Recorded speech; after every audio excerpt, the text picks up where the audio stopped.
He kōna ipurangi tēnei nā te reo irirangi o Aotearoa.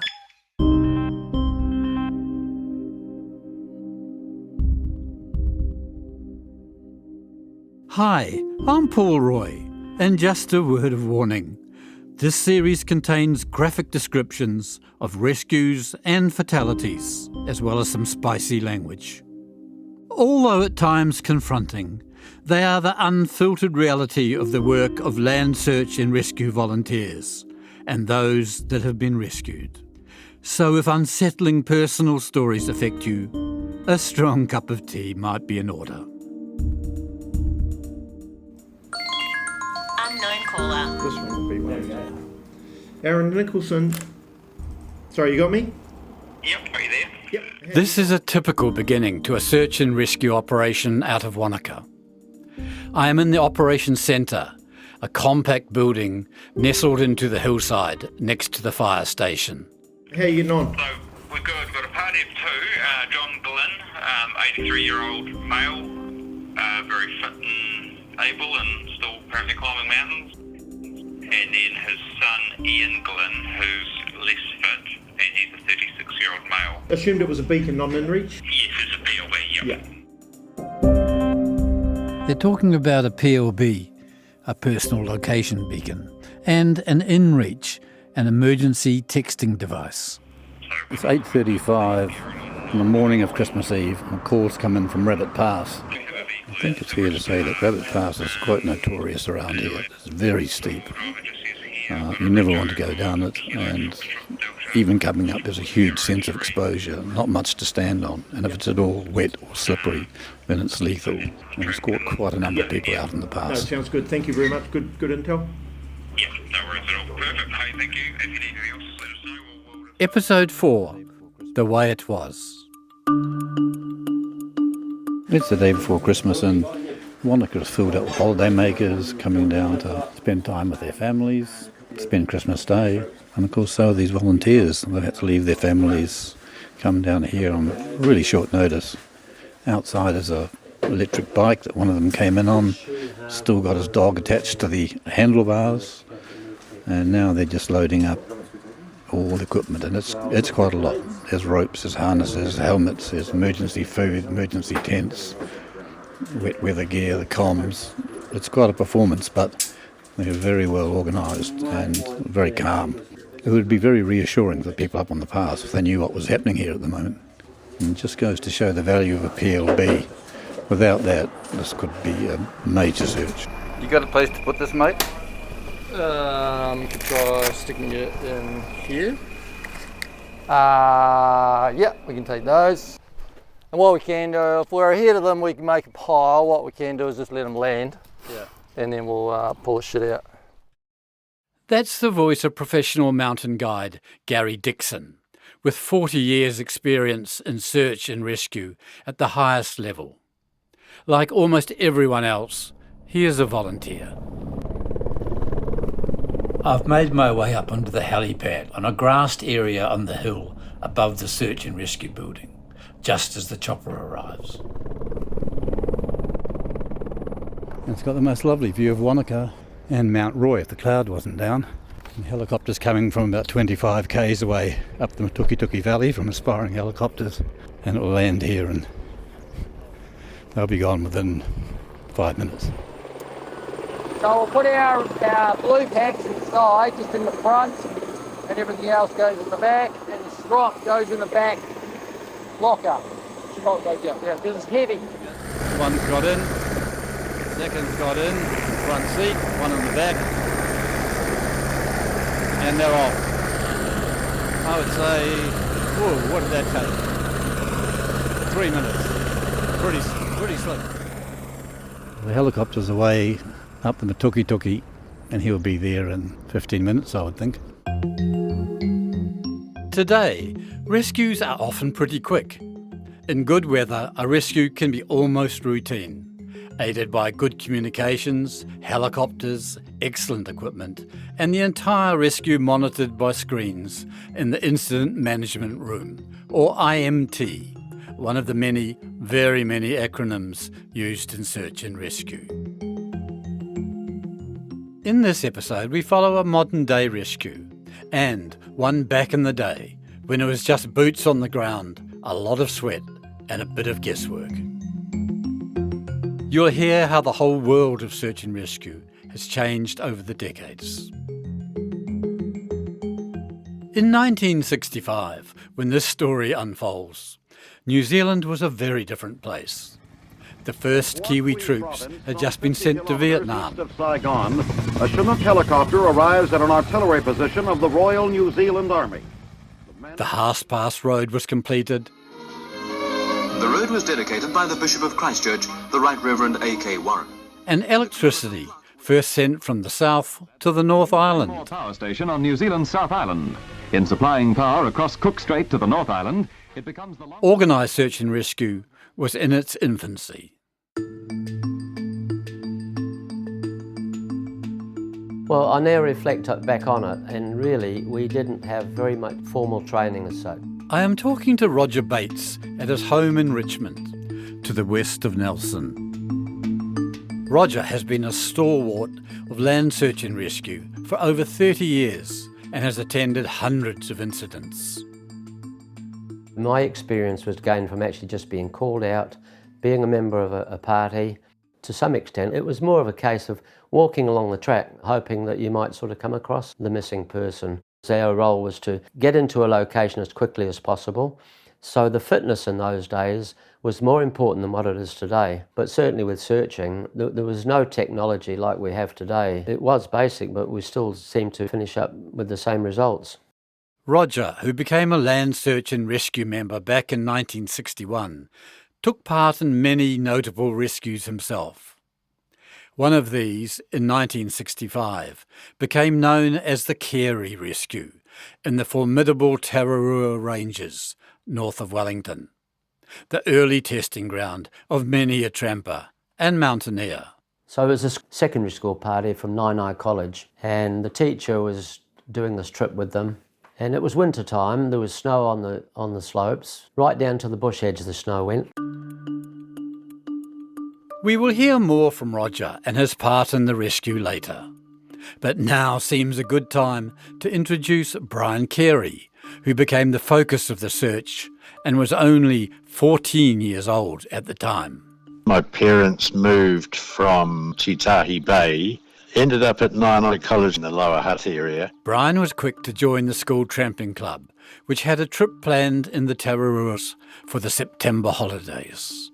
The party that I was with were mainly older sixth form students, 6 of them plus me and one teacher. And did your parents have to give you permission to go on that tramp before you went, Brian? They did, thinking it was a good idea to get involved with some other kids at my new school, Nainai College. And had you had any tramping experience before? No. So that was my first tramping experience. And that was a southern crossing which goes from Kaitoki to Otaki Forks.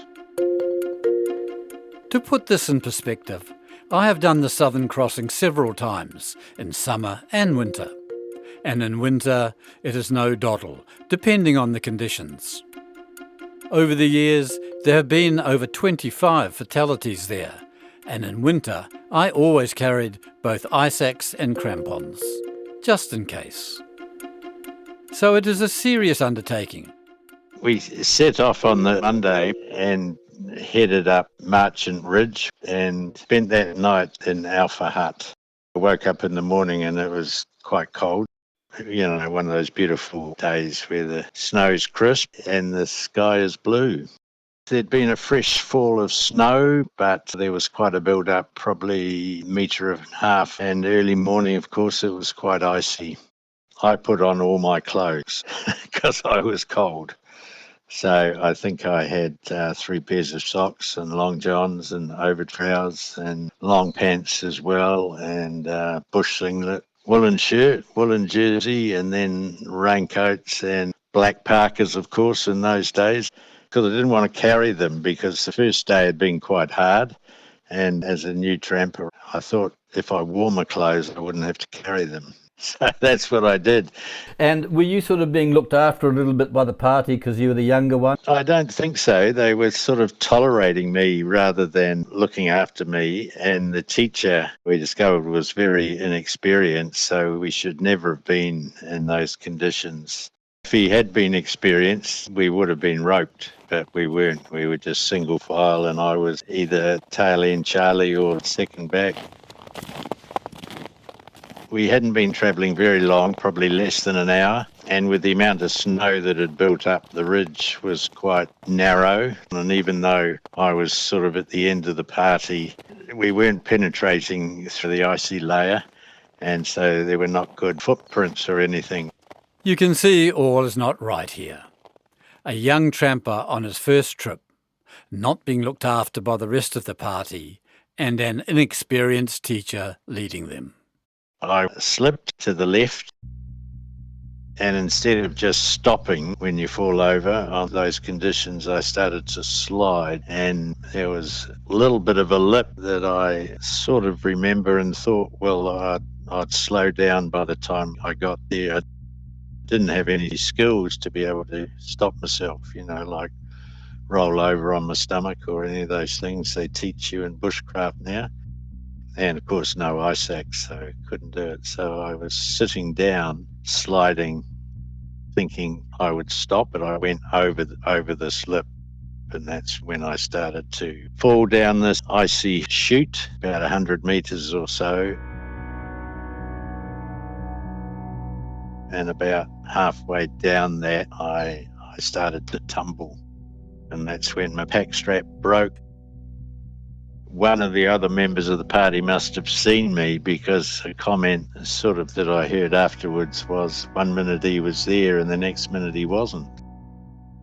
We will leave young Brian Carey sliding down the icy slopes with his party, hardly aware he has fallen, and jump forward almost 60 years to the modern-day search and rescue on Rabbit Pass in Mount Aspiring National Park.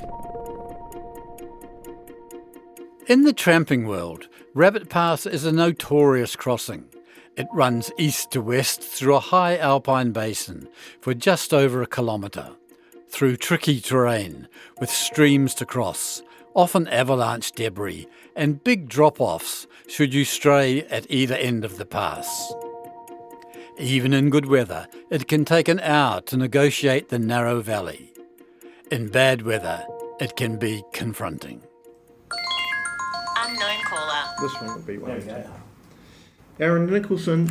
As you've heard, Sorry, you got me? a PLB has been activated on the pass, and within 2 hours, search and rescue volunteers Gary Dixon and Dave London, on his first alpine rescue, have been dropped on the pass in worsening weather, but in constant contact with the base and the helicopter waiting in the valley below. It's always fucking way. Kids comes out on Christmas fucking day to play. Okay, go ahead. Just a radio check. Looks like we got comms from here, which is awesome. I'll give you sit rep shortly. Sit rep is shorthand for situation report. 60 knot winds, raining, no sign yet. A 60 knot wind equates to around 110 kilometres an hour, strong enough to blow the rescuers off their feet.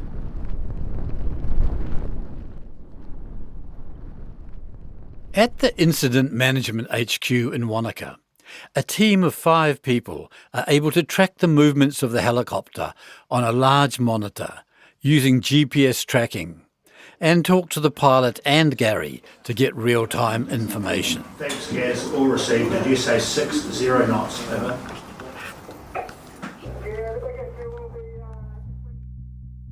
With deteriorating conditions, a second backup crew is placed on standby. Yeah, the big issue will be just bringing some tented, some shelter in behind us once we find these dudes. Roger, thanks, Gaz. And we've got Bruno and Tim gearing up now. That's Bill Day, chairman of Wanaka Land Search and Rescue, and very much hands-on. I talked to Bill, trying to get a handle on how the rescue is going. we've got the best people up there. We're not trying to make the decisions for them, you know, and all the stuff we're tracking them and things like that. It's great, but we're not actually trying to run that part of the job. You know, we're just putting the right people in there and making sure they've got whatever they ask for. Surface, it all seems fairly straightforward. You know, like to the outside public, that someone rings up, you guys get in the helicopter, and you go up and you pick them up. And that's all they hear about them. You don't see all the other shit that goes on. Or something like this today, you know, it was meant to be, you know, come in and fly out and pick them up, and then, the weather's not good enough to land in the land, we can't actually see them, and it's just slowly sort of escalate. It's just not straightforward. Yeah. This could get more complex again, you know. If we have to stretch them off, we don't have enough people. Yeah, that would be hard. Gary and Dave, dropped off on Rabbit Pass, soldier on. I can see down there. I just can't see into the gut, but we can walk along there. Might get a little bit tricky once we go around the corner, but we're looking in the upper part of the gully now, and no sign of anyone here. These days, in the comfort of the base, I'm able to listen to everything that's going on up there. Everyone has a radio, the helicopters, the rescuers, and the people back at base can all talk to each other in real time. Hello! We don't know how long all this is going to take, right? Well, it's going to be a heck of a lot shorter than it was 60 years ago, when 14-year-old Brian Carey slipped down an icy slope in the Tararuas.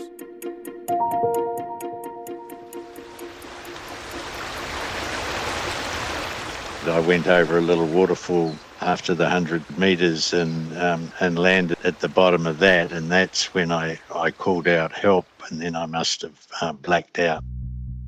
So you were unconscious for quite a long time? I must have been. I did sort of check myself over a little bit, and there was nothing broken, and I can't have had mittens on because I had some big cuts in my hand where I'd obviously tried to stop my fall, and I'd lost one of my boots. What was your state of mind, Brian? State of mind, I knew that the rest of my party were above me and I was below. So I thought that they would have realised that I wasn't there, so they would be waiting around making a brew maybe, and if I could join them again, then all would be well. So my state of mind was thinking, I've got to get back to that party. But fortunately I did find my boot again, but I couldn't put it on. I took the other one off and tied them around my neck. And I knew that I would have to sort of crawl hands and feet up the face.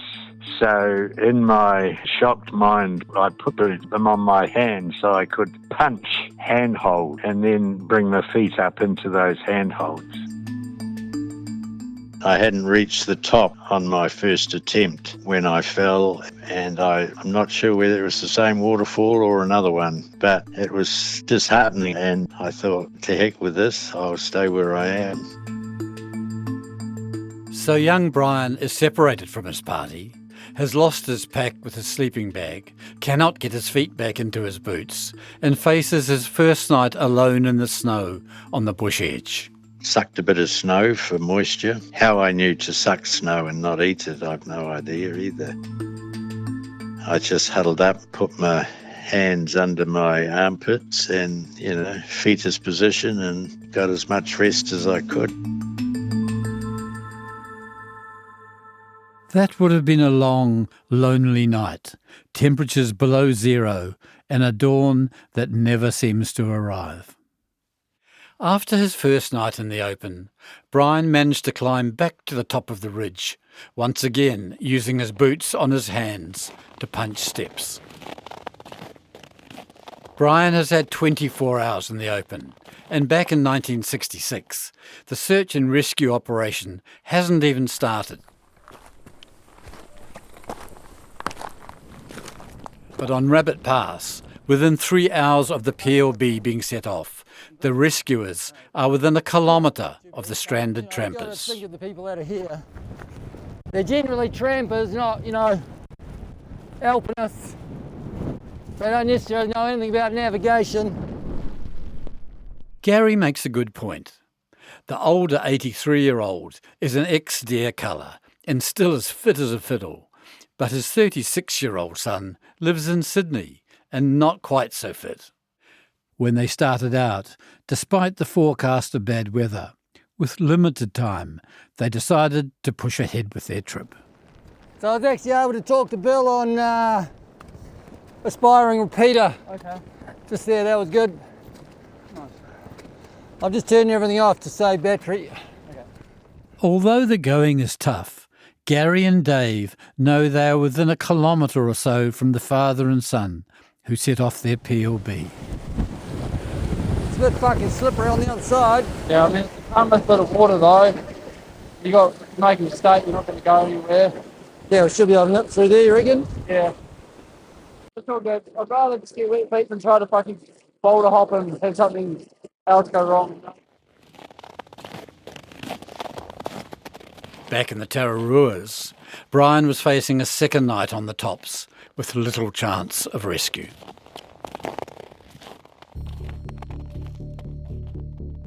Having returned to the hut after getting no response from Brian, the teacher sent two of the older boys to get help, who themselves got lost, but luckily reunited with the party later. This all took valuable time and delayed word getting out about Brian's accident. Young Brian spent a second freezing night on the tops and with no signs of any rescue, just got on with it himself. Did you have a good idea of the geography around you of where to head, or was it a bit hit and miss? Hit and miss, really.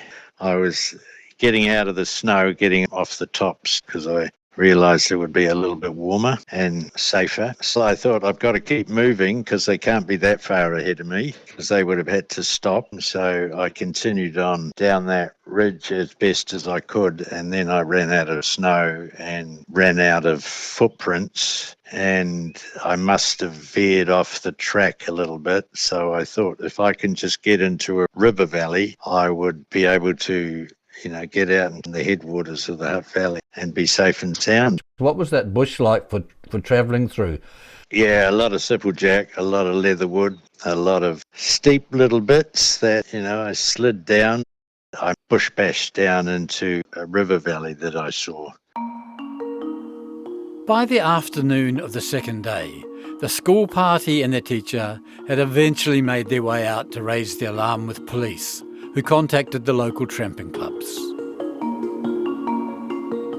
In 1965, search and rescue was still fairly basic. Communications were unreliable, there was no GPS, and most rescues involved ground search parties. And with no cell phones, it was hard even to round up the volunteers. Roger Bates picks up the story. He's the guy from Richmond who became a land search and rescue member back in 1961. In those days, Wellington, all the search and rescue members came from tramping clubs, and they had a call-out list. And so in my situation, I would get called up, any time of the day, and say, look, are you able to come out and assist on a search? There's a person gone missing. We don't know much detail at this stage, but they're overdue. And then we would go. Up to now, helicopters were rare in New Zealand, used mostly for deer hunting and surveying. But this was about to change. And up to that stage, there'd been very little use of helicopters in the Tararuas. I was just having a standard day at Polytech at the time. A person came into the classroom and asked, Roger Bates was there, and on the other end of the phone was this chap, Bill Bridge, the #1 man with search and rescue in Wellington. He explained very briefly that this young boy had slid down the slopes and they need to get somebody up there as soon as possible. We arrived at Otaki Racecourse, where there was the helicopter sitting there, the pilot Mike Alexander. He explained very briefly how we could communicate, and we did say that we'd never been in a helicopter before, but he said no problem. So he flew in. It only took probably about 20 minutes, which normally would have taken us a good day. He dropped us off on the snow. We had a rough idea where this party had been, and then he took off and left us there. So our task was to try and find any footprints, or Brian himself, It wasn't long before it started to get dark, so we really never had an opportunity to find very much at all. Then it became impossible to sort of search there in the darkness, so we went to the hut for the night. To be honest, I don't think we really had a lot of faith that we were going to find very much. I mean, the chances are that once he'd slid down the slopes, he would have dropped more into the bush to get some sort of protection in the weather, and it would have been quite cold. Back on Rabbit Pass, the weather is rubbish.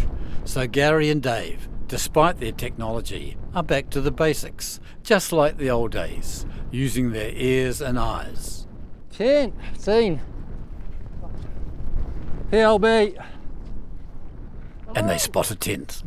Did you set up a PLB? Did you set up a PLB? Perfect. What's your name? I'm Ian. My dad's name on it. Yeah. What's the problem? The father and son have been found, wet and cold, but otherwise unhurt. No injury. Wanaka SAR base, guess. SAR base receiving. Have located the party, no injuries. They're in a tent. Just assessing what we're going to do next. Although John and Ian are uninjured, they're cold and tired, and the wind and cloud is conspiring against them. Without the confidence to climb down the steep drop into the valley in such bad conditions. Now there is a problem of how to get them off the pass safely. Yeah, well, somehow got to get these dudes down the steep rocky bit, unless we can get a heli in. So that'll be the next challenge. So yeah, please send the next 2 to back us up. We'll just assess what we're going to do. It's pretty windy up here and obviously the cloud, but we'll head, basically go south and towards where you dropped us off, and we'll see what we can do coming down that gully to try and get them out.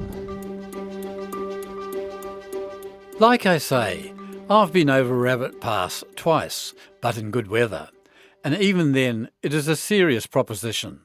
Have you turned the beacon off? No, it's in my pocket actually. Okay, turn that off, brother. Can you just pop your pack off? Just your waist belt. I'm just going to go around here. Push that over. Listening to the rescuers, they make getting off the pass sound easy, but it isn't. And there have been several fatalities there in the past. Certainly good. Pick the good weather. Did you have breakfast this morning? No. How's your energy levels? Oh. Not too bad? Not too bad. You got food? Okay, we might go a bit further up and we'll see how we go. I'm going to always have a snack a bit further on. Make sure we've got energy.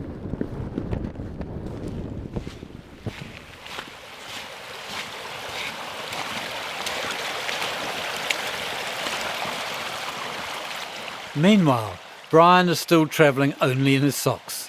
No gloves, no sleeping bag, no shelter and no food. And struggling down the river, which he had reached in the late afternoon of the 3rd day. Although the weather was still fine, the riverbed and deep gorges along it were largely in shade and bitterly cold. I was in the river, but I wasn't moving very fast.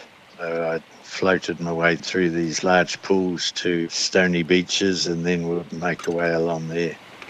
I didn't travel too far, just far enough to try and find some shelter. I did an awful lot of resting and sleeping. Somebody had told me if you see birds eating berries, then they must be good for you. But I found some berries, but nobody had eaten them, so I didn't touch them. I was deteriorating quite substantially, I think, at that stage with lack of food. In a sort of clear area under a log and just rested.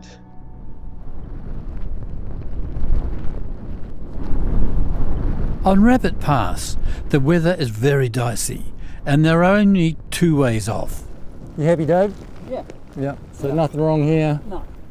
Either the chopper, which is risky because of the weather, or physically lowering John and Ian down a steep gut off the pass.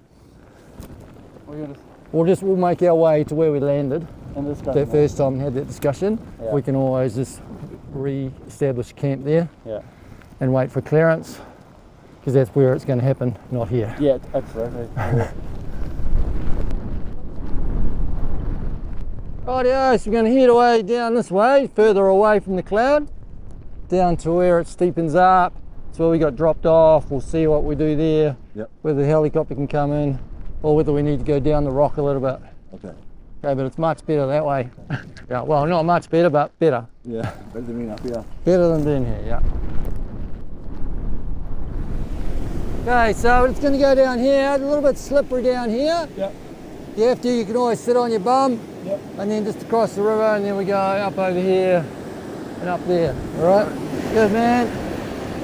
Yep, so here, just wait there. Here you go. Here you go.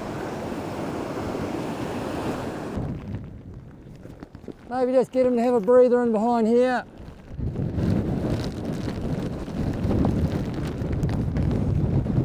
Yeah, it's definitely got a wind. Certainly good, picked a good weather.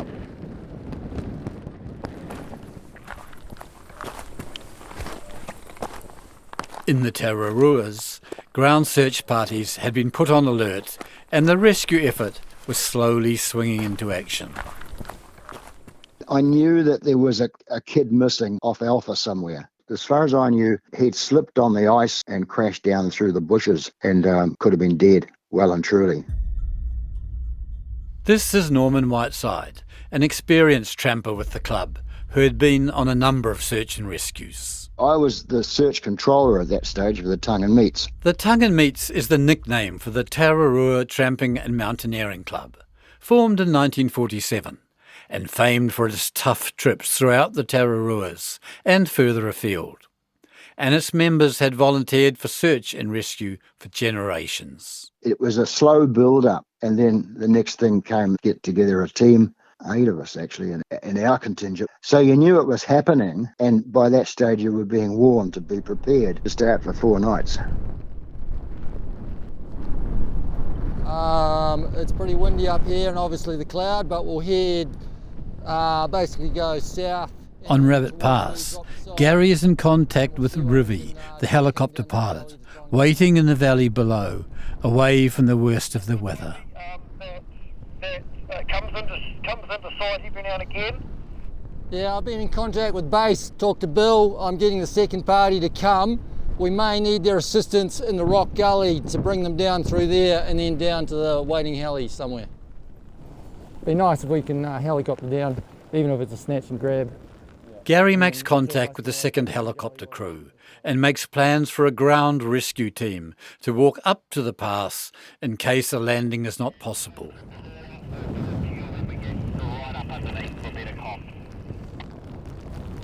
Yeah, maybe go and land beside Rivi and yeah, have a chat to him about the flying conditions, and we'll look whether we need to get the ACR boys to start walking up towards the rocky down part there that people fall off. The ACR is an Alpine Cliff Rescue Team who specialise in extracting people from tricky situations like this and will have all equipment required.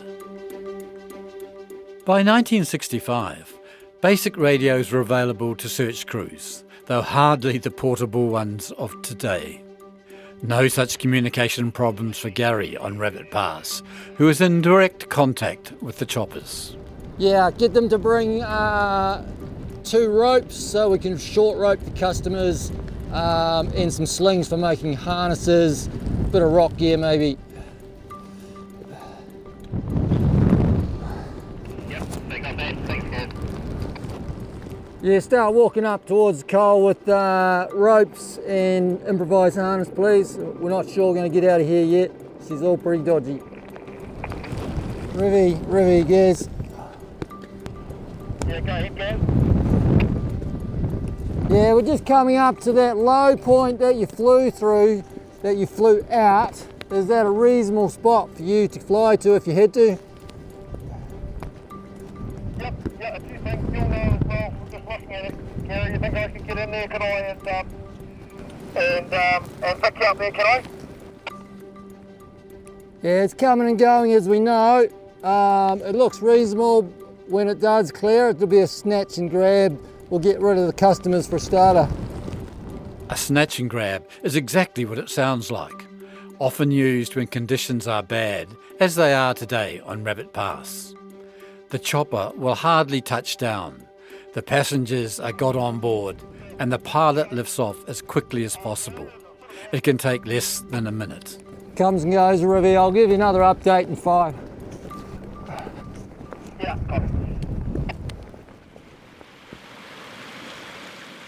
Brian, meantime, was getting increasingly weak and still slowly making his way down the river, but not terribly sure where he was. I never considered myself lost. I just needed to keep alive and keep going. Well, this is the 3rd day, and you hadn't had any contact with anyone or seen signs of anyone looking for you? No signs of anybody. I did think I heard some aircraft or helicopter, but I'm unsure whether I was hallucinating or just wishing that was the case. Brian, 72 hours in, was running out of steam.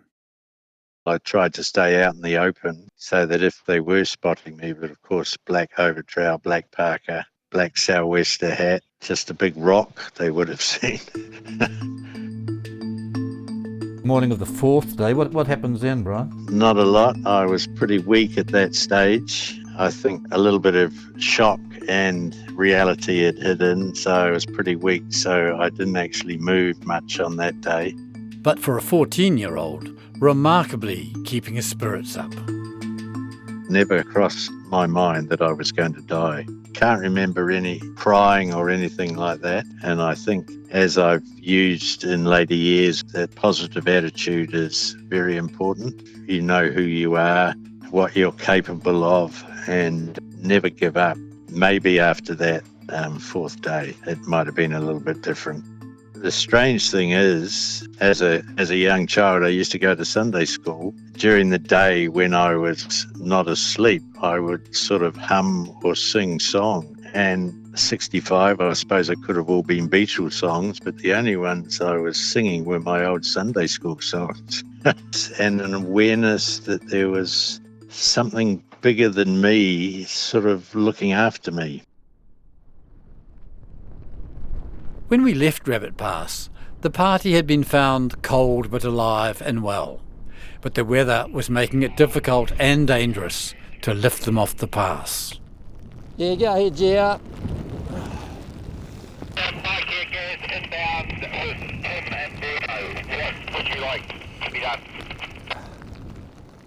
I'd like to go home, Mike, but I'm just getting Rivy to have a look at conditions. I'm up on the south side of the saddle. It did clear for a little bit, and I'm just looking at seeing whether we can do a snatch and grab. 60 knots, raining and mist coming and going. We're in a pretty good flat spot when it does clear. Yeah, Rivy, I can see the waterfall about 300 metres to my right and your looker's left. Okay, yep, so I can almost see what I can make out. It's pretty gloomy. I can make out where you're going to be then.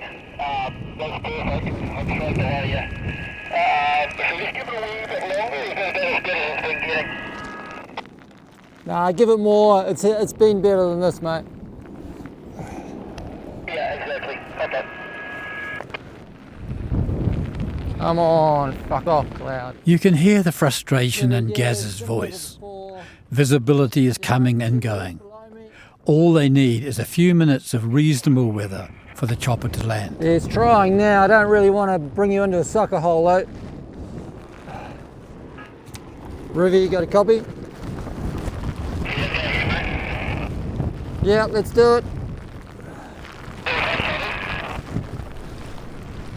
Okay, let's go! Right, he's going to come into here. Right, come this way a little bit. Sit right there. Copy, we'll be ready. Yeah, he's going to come. Woo! Down! Rightio! Righto, let's fucking walk out of here. I'm not hopping in there and putting him at more risk. The weather cooperates. They seize their moment and the helicopter touches Dave and down. I will go up to the pass and try and go down the rock and walk down rather than putting you at further risk there.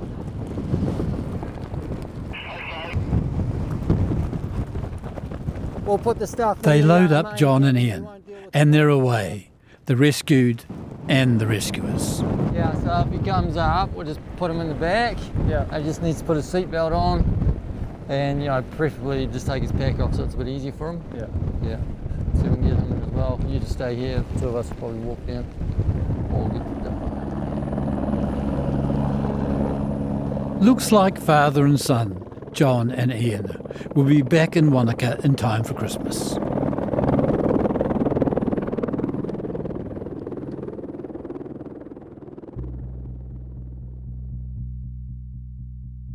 On the other hand, in 1965, Norman and several other parties were trucked to various road ends to start searching the next morning.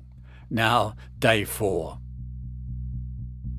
Brian's teacher and his fellow pupils are long gone.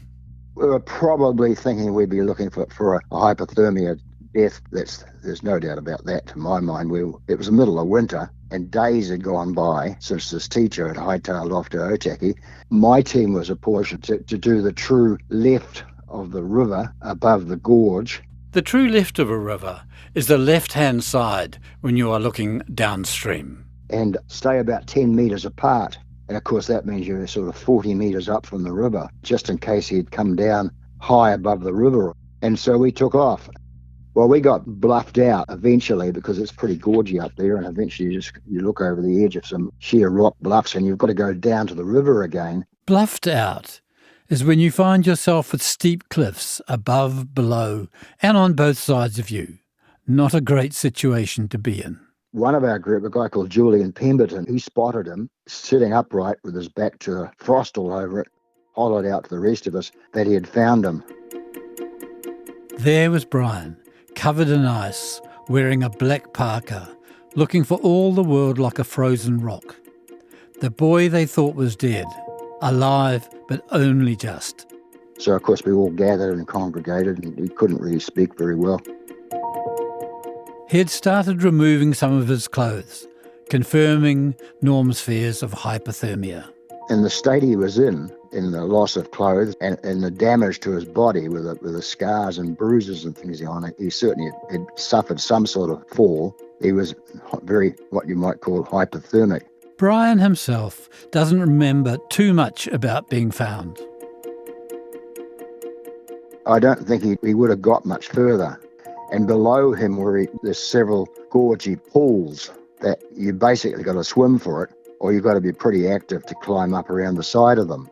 So we got him comfortable, fed him up with some warm soup or something, and warmed him up, of course. The radio had been lit up, and we'd got a message out that we'd found him. Day 4. The news gets back to the outside world. Brian Carey has been found alive, but then they still had to get him to safety. No chopper ride for the hypothermic 14-year-old. All the search parties in the immediate area were told to make their way to the rescue site, and by nightfall, a number of trampers had gathered, ready to carry Brian out the next day. We constructed a stretcher out of local saplings and started to carry him down. And we were confronted by various gorges with big pools in them and didn't know how to cope with that. Brian's rescuers also had to deal with a river and icy pools of water, but they had an ingenious plan. The Deerstalkers Association had bought in, would have been a big rear tractor tyre tube, an inner tube, 15mm diameter blowing up. So we're able to put the whole stretcher on that and then swim through the pool, pushing the poles, and by that stage you're up to your belly, you're up to your chest in water. We eventually got across each pool like that and climbed over logs and other obstacles, and when the going got tough we'd carry for 10 minutes and then swap, and then another 10 minutes and then swap. The idea was the stretcher never stopped moving. Carrying a stretcher through gorges and steep bush is bloody hard work. I've done it myself. It took most of the 5th day, but the rescue party eventually reached the road end and Brian was taken to hospital.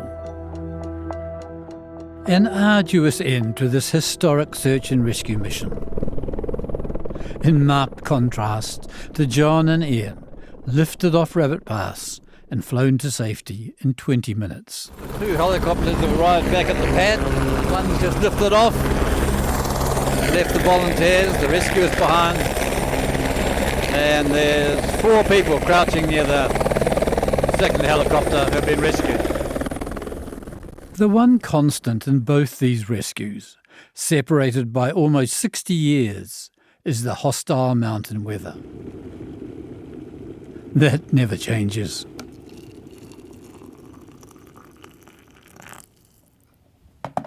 At base, after a cup of tea, the father and son are debriefed by Aaron Nicholson, with another rescue in a busy season completed successfully. The beacon worked all right, and you look like you're in good nick, you're not injured, which is fantastic. No, we don't know that when the beacon goes, it's like, oh, we think worst case scenario. Okay. So coming down was the issue? Yeah, I know, good move. You don't want to go down feeling, less than a hundy going downhill there. John and Ian learnt an important lesson about keeping a closer eye on the skies. And although PLBs might have taken a lot of the search out of search and rescue, despite all the technology, a lot came back to the basics.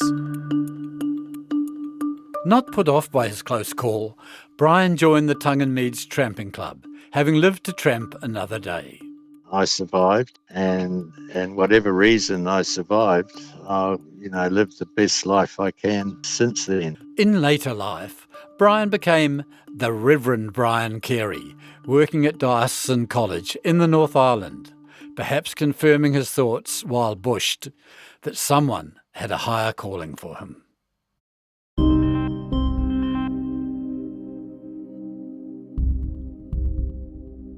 Next time, we enter the world of high climbing at Aoraki Mount Cook.